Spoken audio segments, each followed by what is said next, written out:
Welcome to Next Play, and here is your weekly Nintendo news wrap-up. The new year has just begun and we already got plenty of news and rumors around the Switch 2. Before the new year, we saw what could have been a side profile of the Switch 2. But now it looks like we have photos of the motherboard.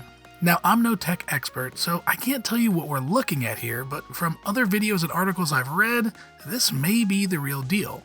One thing I've gathered is some are disappointed at the potential power here, but with the latest patent from Nvidia, we may not need to worry about that thanks to their DLSS AI upscaling that can improve output resolution, which could keep file sizes down for upcoming Switch 2 games. There are tons of articles on the tech side of things that I'll leave linked below, but the gist of it is the Switch 2 may not be powerful, but we'll be able to run some great looking games thanks to the upscaling, and let's be honest, we don't play Nintendo games for 4K realistic visuals.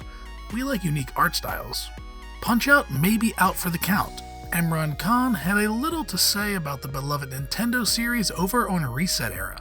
I got someone from, let's say, a studio close to Punch-Out drunk at a bar once and asked about a new one. The story I was told, and bear in mind this could just be the perspective of one person and no one else, was there was significantly more backlash against the characters of the Wii game than they had expected. And this team spent a lot of time assuring Nintendo that they weren't leaning into bad stereotypes that would get called out this time. So everyone just kind of frowned their brow and called it done, especially since other games from that team had much higher sale potential.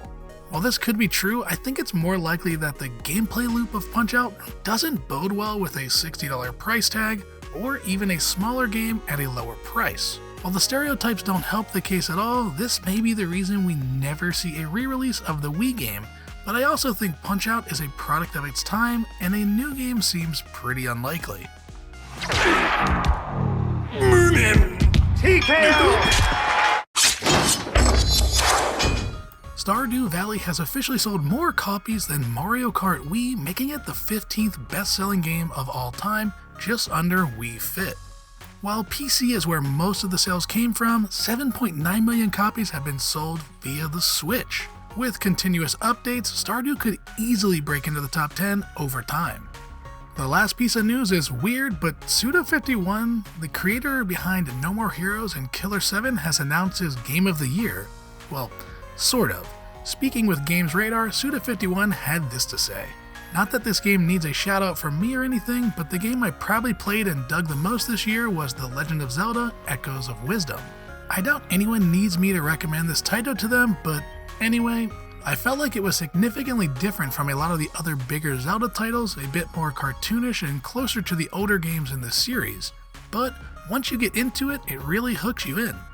I really loved the world it was set in and all the various details, and again, it just left me feeling like I got to experience Zelda all over again. SteamWorld Build will be getting a physical release via Super Rare Games with 4,000 copies for Switch, with trading cards, a full-color manual, exclusive stickers, and interior art. SteamWorld Build will be available on January 9th, 2025. Freedom Wars Remastered is getting a physical release, but in Asia. Luckily, with English support, and pre-orders are now live. As of now, it looks like pre-orders are live at VGP and Play Asia. Freedom Wars Remastered releases in a few days on January 10th. Gravekeeper Undead Edition was officially announced and will be released in March of this year and seems to be being released anywhere you buy your games.